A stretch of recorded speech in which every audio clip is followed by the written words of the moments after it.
My name is Roberto Sanchez. Here with Anomali, pretty recent hire. I lead what we call the Anomali Threat Analysis Center. So we do a lot of support for the ISACs. I think we're at 15 plus now.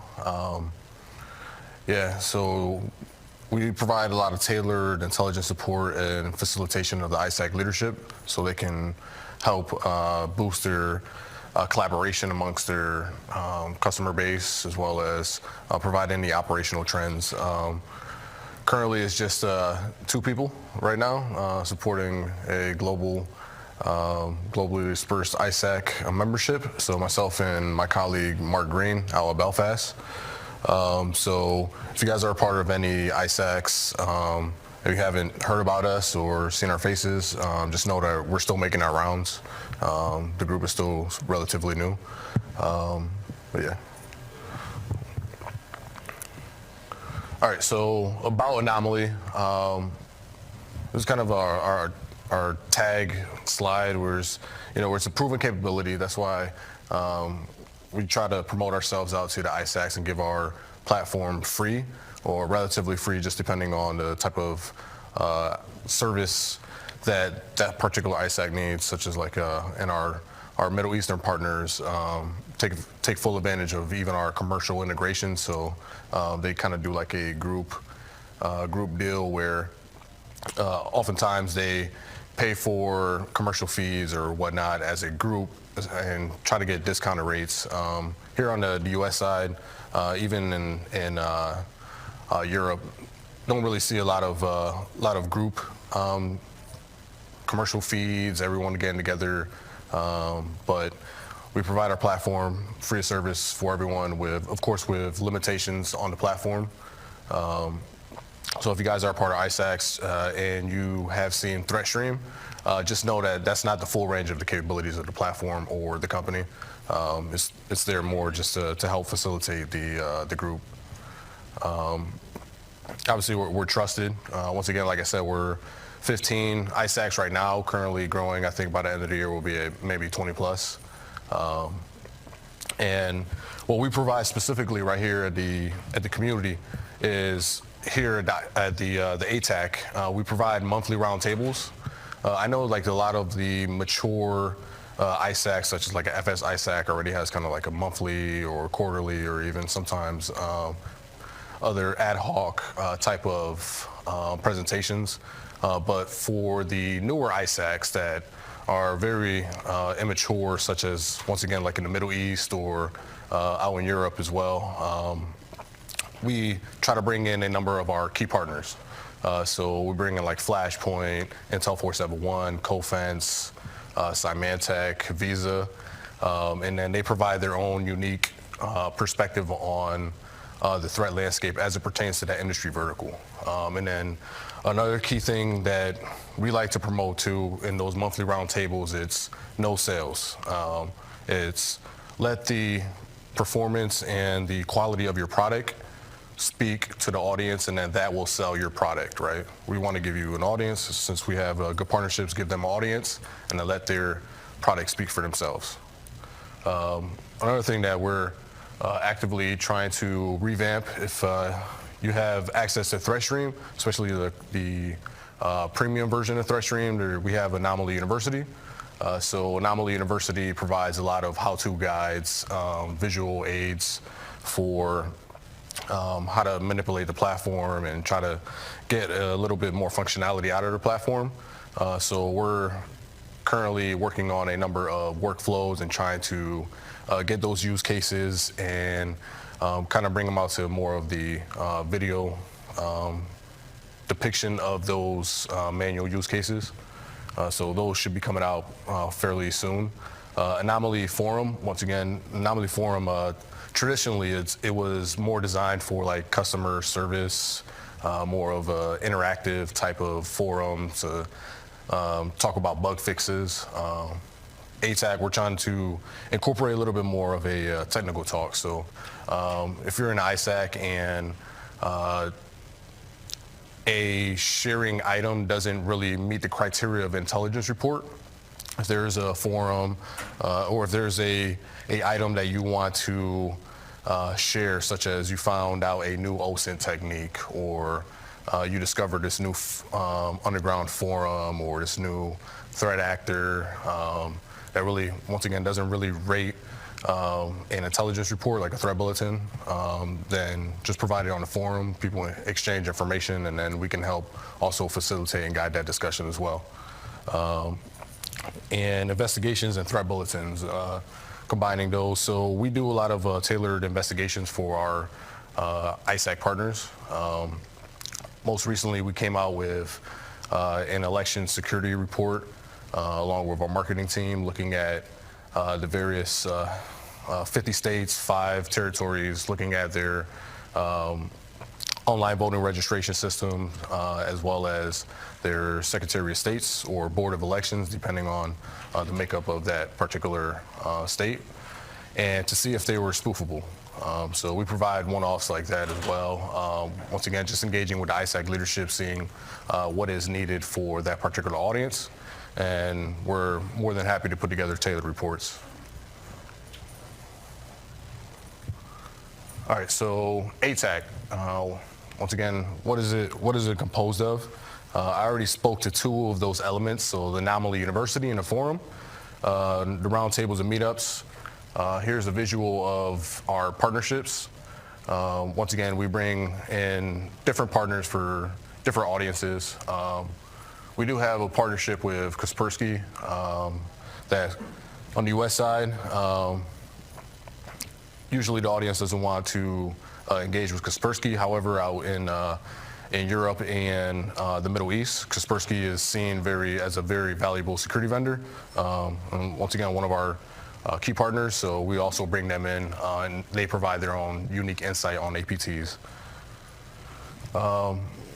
Another category that we do are best practices and lessons learned. We try to facilitate that amongst the groups. So for instance, if it's a FS ISAC that has some type of best practice, or they've learned something from a breach response and they shared it amongst their community, we can take that, once again, coordinating with their ISAC leadership and cut that across the rest of the ISAC, so that not only that particular vertical is benefiting from that information, but the rest of the security community is as well. And yeah, like I said, investigations and industry-specific reporting. We're coming out with a number of new products as well to speak to the industries. And we don't only just do it for like the US and Europe. We also we got one pending right now for Germany. We got one pending for Latin America. So it's pretty broad scope, and it just depends on our audience. What they request is what drives our reporting or our collection and reporting. All right, so A-TAC and ISACs in general. So usually what was the challenge of information sharing, and then how did you overcome it? So traditionally the challenge with information sharing was, how do you protect privacy, right? You don't want to spill that if you were attacked in some phishing campaign, that your actual organization was attacked, right? You usually try to minimize that information, such as like a major financial institution versus a Bank of America. So things like that, protecting privacy. And also too, if it's a phishing campaign, obviously you have a sender and a receiver. Sender is usually hostile. The receiver is usually your employee. You want to protect that employee's information and not disclose that they were actually phished. Other legal and organizational restrictions, once again, just depending on the industry you're in, you may have some extreme government regulatory requirements. I come across this a lot with a lot of our airline membership. There's a extremely strict government regulations where like a FS ISAC would have different requirements. So how do you get around that, and how do you maintain within those boundaries so you don't get penalized as a company for disclosing information that you should not have? And then risk of disclosing anything of sensitive nature, right? And the information sharing community, once again, there's always that risk that you don't want to share because you don't want to give your competitor an advantage over your business. And then also, you don't want to give away intellectual property or anything like that. So the solution that we try to do here at Anomali and that we try to facilitate with the A-TAC is having that one central repository, that single pane of glass with threat stream, and then having we process the information versus just putting out raw information, right? So what that really is saying is that there's going to be a number of filters in there. That information is going to have some type of matching behind it, so kind of give a confidence level versus just throwing out a number of indicators, which can lead to a lot of false positives. So we try to process it as best as possible and display only the high fidelity indicators to the audience. Trusted circles, once again, this helps us and the community out with maintaining security and privacy. So with the trusted circles, obviously if you have a data point, intel report, you want to share that out with one of your partners. However, you don't want to share it out with your entire audience. You can put it in a trusted circle and you could just share between yourself and let's say one of your partners within the ISAC. TLP, traffic light protocol. So we use the traffic light protocol. It's already baked in within threat stream, and hopefully a lot of ISACs are using that type of security classification as well as handling procedures. And then we like to emphasize that the gatekeeper is not Anomali, right? So ISACs, although they're using our technology to facilitate their relationships, we're not the gatekeeper. The ISAC leadership is, right? We're facilitators. Our technology facilitates that information sharing, and then our A-TAC also helps facilitate that collaboration amongst the group, right? We're not the main effort, if you will. We are a supportive element for the ISACs. I like to draw those distinctions because oftentimes when we do get requests as an A-TAC, we might get a request from an ISAC member versus the ISAC leadership, and we just have to politely tell them, coordinate with your ISAC leadership. Between A-TAC and ISAC leadership, we will coordinate if it meets a reporting criteria that we can actually handle, or should the ISAC leadership handle, and then we support them on that intel requirement. I also want to throw out, we have on-premise options. I know a lot of people use our SaaS, but if you're starting a new information sharing group, whether it's industry-wide or whether you have a multinational corporation and you're trying to start one internally, we can provide an on-prem option. This is very popular out in the Middle East for our Middle Eastern partners, since they have a lot of government regulations that require their data to stay within the confines of their country. So they usually offer the on-prem option versus the SaaS. And then obviously the auditing functionality. That helps out one of two ways that we look at it for the auditing is the traditional auditing, right, who's violating the terms of the agreement. But then the other thing too, more at the A-TAC level, we look at some of the auditing functionality to see who's actually sharing, right? Who's freeloading, who's actually being a good contributor, who's being a good ISAC member. Oftentimes we will find the organization that is sharing the most, and then try to engage with them directly and say, why do you think that your community is not sharing? How can we better help out? Do you guys actually have, we had one ISAC member that is actually now, was it Healthcare ISAC or HISAC? They just changed their name. But yeah, they're kind of like very bullish, and they were providing a lot of information, and I got with their head of threat intel, and he actually told me that the reason his organization shares a lot is more from a supervisory management incentive level, where he actually baked in performance objectives of his employees to start sharing, right? So as soon as he did that, it incentivized the employees to find items to share in order to obviously meet their objectives. Yeah, sure. Is that? Yeah.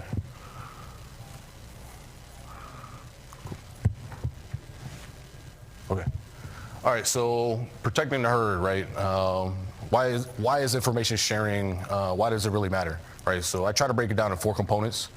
So amongst the group, it creates a shared situational awareness. So obviously, if you are a big corporation, I always like to use like the Chevron, Exxon Mobil, right? Working in the oil gas industry, energy companies.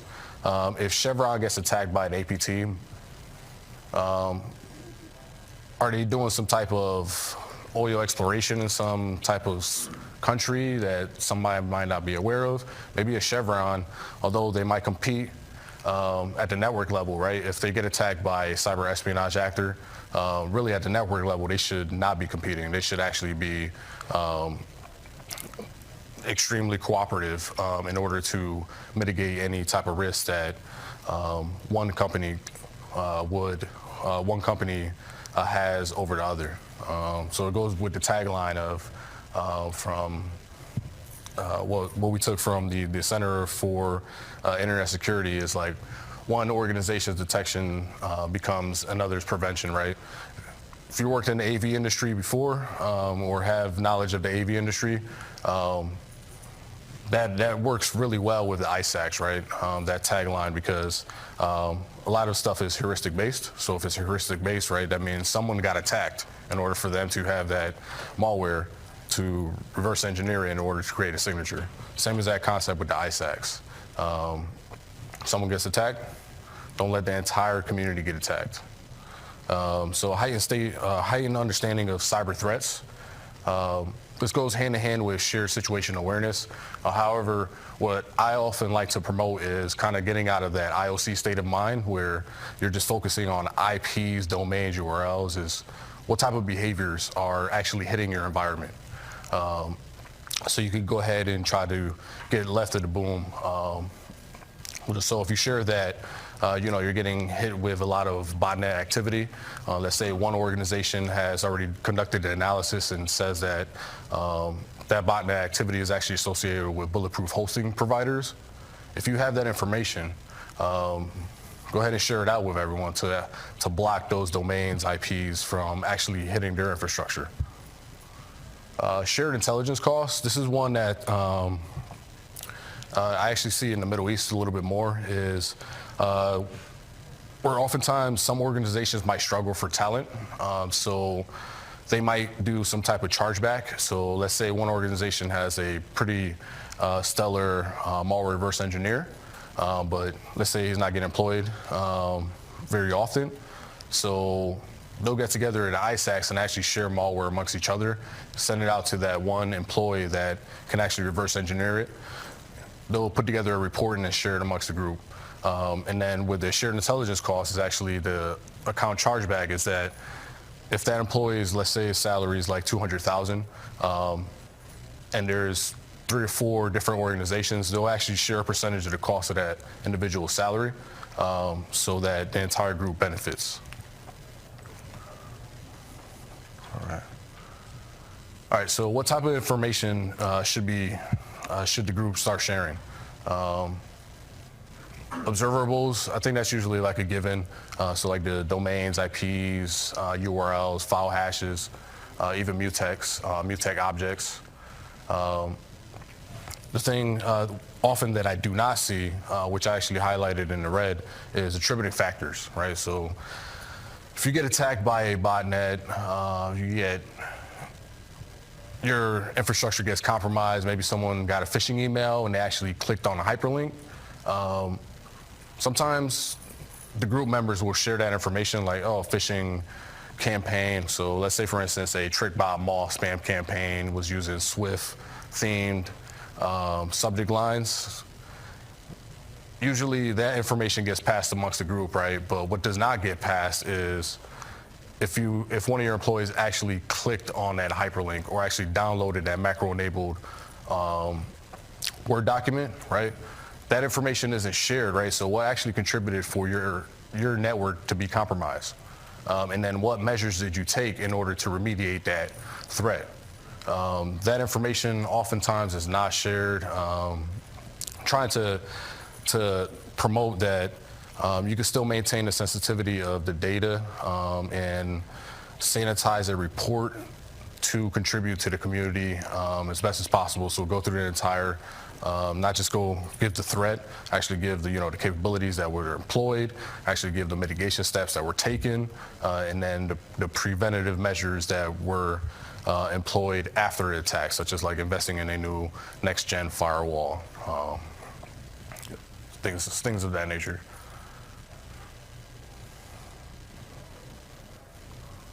All right, so here in this slide, I kind of want to give a breakdown of one of our Middle Eastern ISACs. So the A-TAC, so myself, primarily Mark was actually engaged in this project. So the Middle Eastern ISAC, the UBF, so it's the UBF, the United Banking Federation, out at Dubai. So they wanted to start sharing amongst each other. I think initially it was only like five or so-ish members.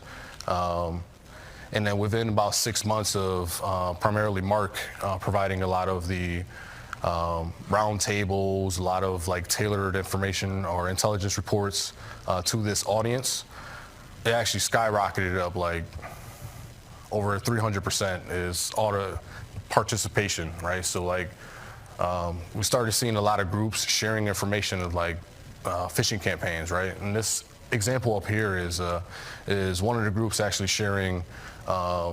Right here is their next-gen firewall, so Palo Alto's Wildfire, and using our platform to conduct the investigation and then sharing the results of that investigation amongst the group. And then there were actually like, I think it was like 3 or 4 partner organizations that were like, oh wow, we started seeing this activity in our environment as well.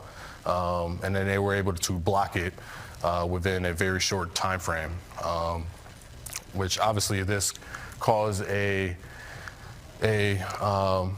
massive amount of cooperation as a follow-on to the event, because especially within that cultural society, they're very close-knit, right? So once they start seeing someone else sharing, the floodgates just open up.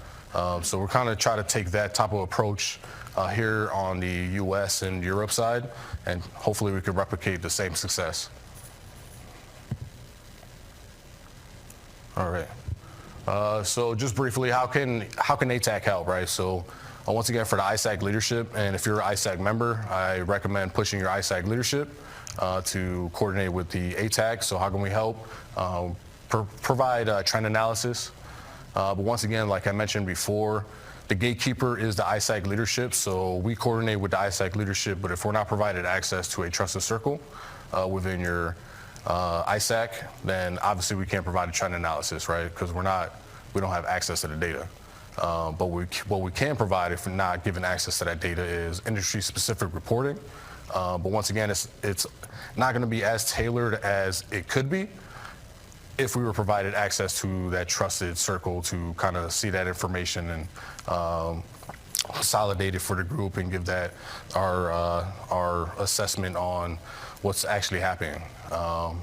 Once again, tailored intelligence, we can provide that usually through, like to provide it through the form of marketing, but not the traditional marketing that you will kind of see, at least what I think anyways, is so that tailored intelligence can be obviously of let's say of an actor, or some type of threat actor, some type of new capability that's out there that we can actually write an assessment on, or oftentimes if you were lacking the cooperation that you would like to see within your ISAC, we can come up with a tailored intelligence report based on a certain topic of interest, and then share it out as kind of like a marketing document, a joint marketing document between Anomali and the ISAC, in order to kind of give use cases, give workflows, and give kind of like the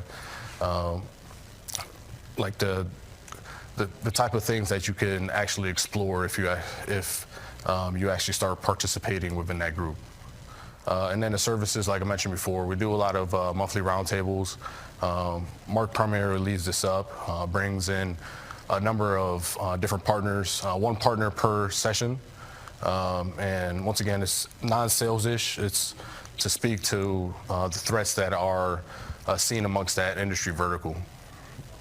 We run ISAC workshops and site visits. We did one recently up to Albany.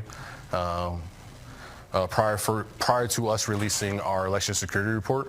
That's another thing too that I probably failed to mention is if we do produce a report that's going to hit one of the verticals or it can be seen as sensitive to that community, we always we kind of do what I used to do at NSA is give that that subject matter section the first right of refusal.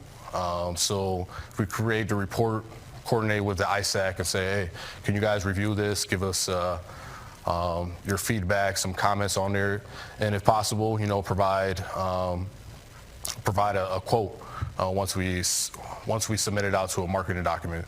Obviously, there's been times put out a report, they're like, that's a little sensitive. We don't really want to put that out there. Cool, roger that. We're here to facilitate you guys. We're not here to step on you guys. You guys aren't comfortable with that report, we don't put it out. We might just cannibalize it, and so by cannibalizing it, it's just taking it out the context and just keeping the observables. So we provide services like that as well. Once again, we're a facilitator. We're not the main show. We're an enabler of growth. And then outreach support. This is one of the things that we do as well. If you need training, we're more than happy to go out there and provide training, any other outreach that you need, like to increase cooperation amongst your group. We're more than happy to do that. We travel pretty significantly. Yeah. So, yep. Thank you for your time. My email is down at the bottom. I'd like to open up for any questions at this time.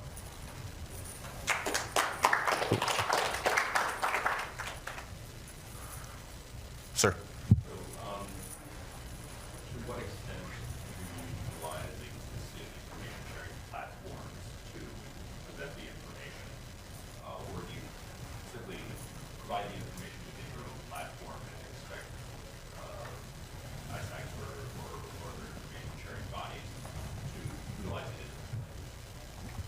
Yeah, so I want to just make sure I understand your question correctly. So other information sharing platforms such as like Alien Vault, like crowdsourcing, or? I'm thinking within the context of federal government and DHS, critical infrastructure information sharing environment, or some of the cybersecurity sharing platforms that exist.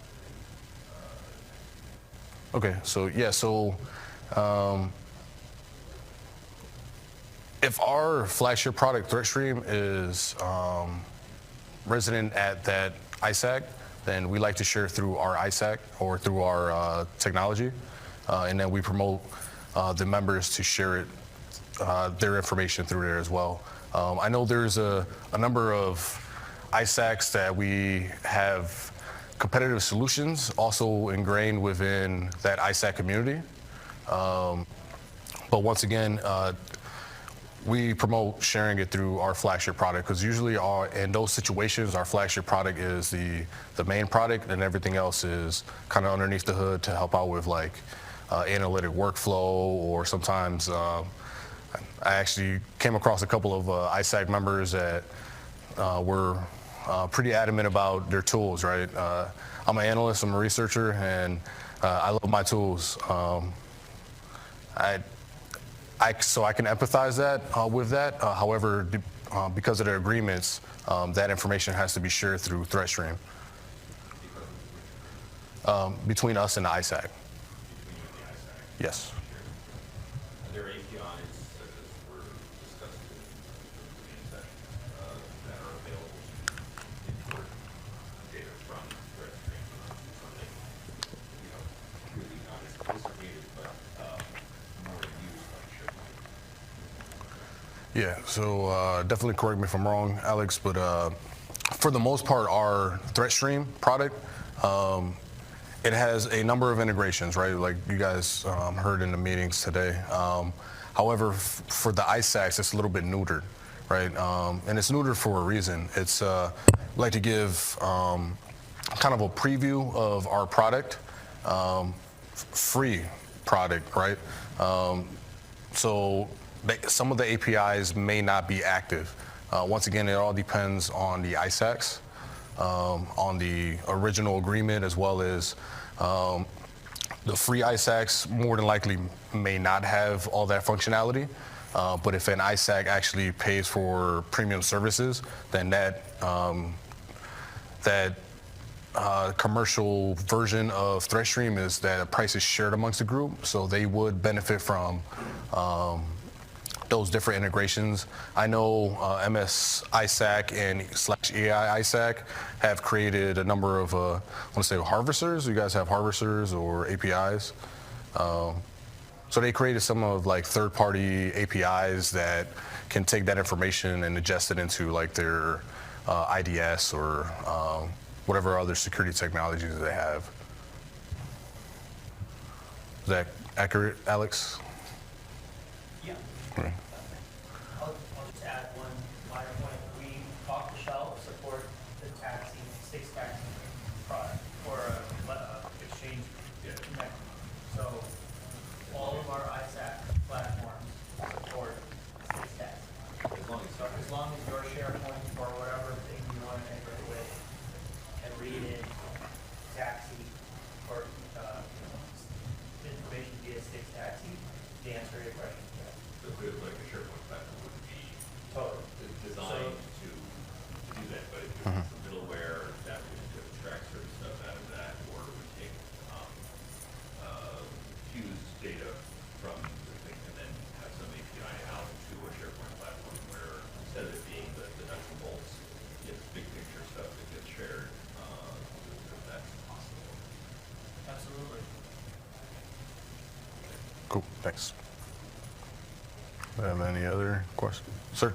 What kind of analysis you provide along with the information sharing that you provide with kind of qualitative picture or analysis too? So our analysis is a typical threat intelligence. So we operate from the tactical/technical, operational, and strategic levels. So it really all depends on the requirement. So like, let's say for instance at the strategic level, kind of taking an overview of that industry vertical and the attackers that are targeting various organizations, the behaviors that those attackers exhibit, and kind of like our strategic outlook on what we think 6, 12, 5 years from now is going to look like targeting that industry. That kind of. Like ISACs can be one of the 100 tools to kind of provide analysis. Yeah, so the way you break it down is what we call IOCs is observables. So we contextualize that information, right? So a threat intelligence report is not IPs, domains, URLs, right? That can be incorporated into a threat intelligence report, but so for instance, we did a report for a bank out in, was it Dubai or Abu Dhabi? So we took literally an IP address and contextualized that IP address, and we were able to actually enumerate that IP address to hosted credential harvesting sites, not only targeting that organization, but also a number of other organizations, grab snapshots of those credential harvesting sites, grab the HTML code, grab, what else do we do? We do like the passive DNS and all of that investigative work into a nice, clear, concise product. I think it was about like 1 to 2 pages. And then with our recommended actions, tailored recommended actions, not anything general like block this IP or something like that. No, we go a little bit more in depth. So those are the type of reports that we could provide.